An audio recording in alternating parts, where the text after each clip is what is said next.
Hi, folks. Corey here, and I want to tell you about my good friends at Mambu. Mambu is a locally owned restaurant that has some of the best food in Nashville, if you ask my opinion. And I've been there many times, and I've never been unhappy. The food is the best quality, and the flavor is to die for on all the dishes. You're going to be incredibly happy with the service. And the atmosphere is not a typical stuffy restaurant. It's fun, it's funky, and it's something you're going to love.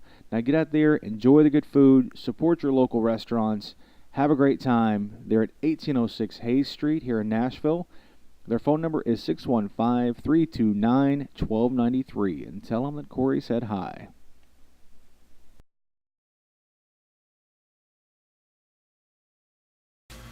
Hey, Dr. Chad with Chats with Dr. Chad, and I'm excited to bring a whole new segment to the internet again this week.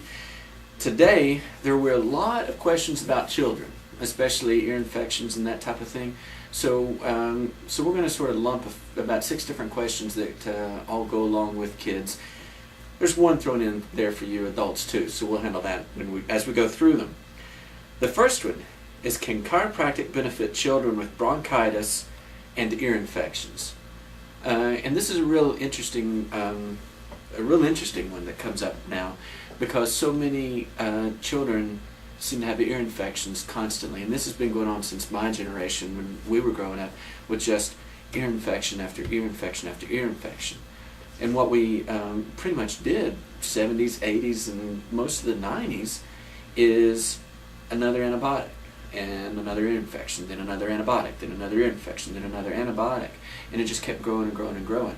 So that at this point, a lot of females that are in my age group, 30s and 40s at this point, have great tendencies toward yeast infections.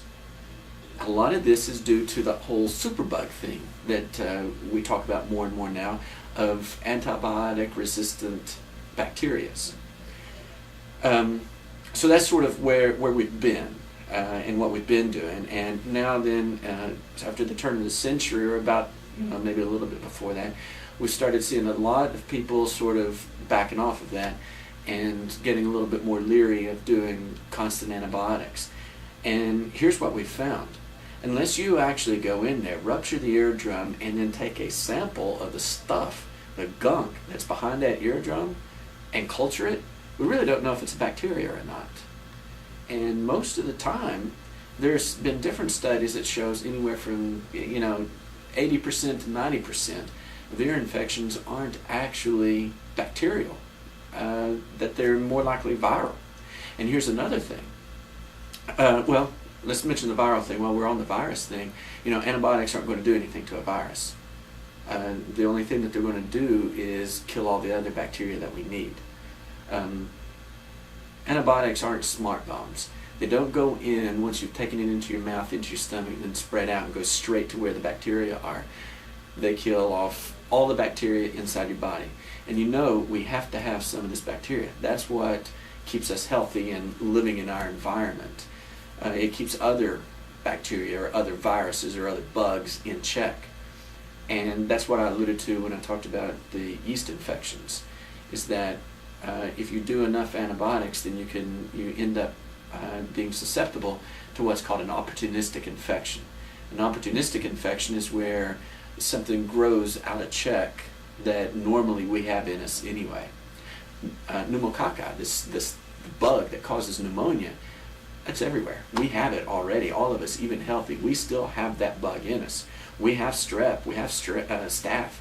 Those things live in us, among us, around us. It's just when our immune system goes down and the stuff that lives on us and in us gets out of check, and then those things can run rampant in us. And that's where those things typically come from.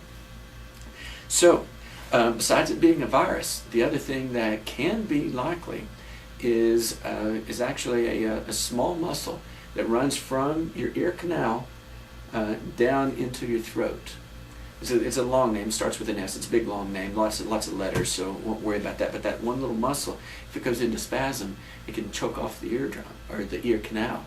And if it chokes that off and it doesn't allow for drainage, all that goop just builds up in your ear, causes pressure. Or a vacuum. I say it doesn't necessarily have to be stuff that's bulging in your eardrum causing pain.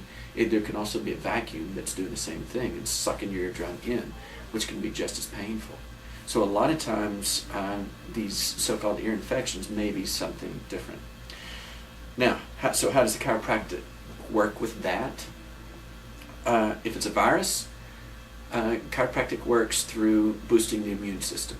Same way that we've talked about in other sessions with chats with Dr. Chad, how chiropractic works. Relieves pressure from the nerve, allows your body to heal and to regulate the way it's supposed to.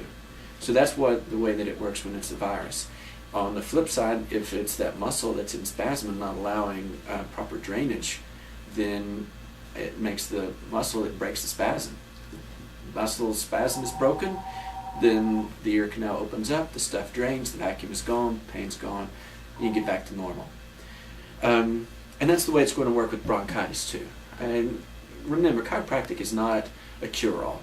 And just because we have success with treating these things or that or whatever we come up with, I'm not saying it's a cure for bronchitis, but if you've got bronchitis, that means something's going wrong inside your nervous system, inside of your body.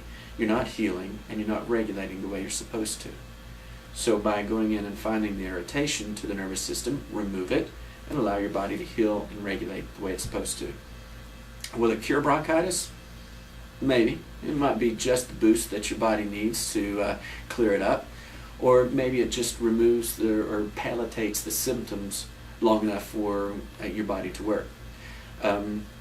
And sometimes you might have to use a conjunction of chiropractic and with Western medicine and take a drug for that.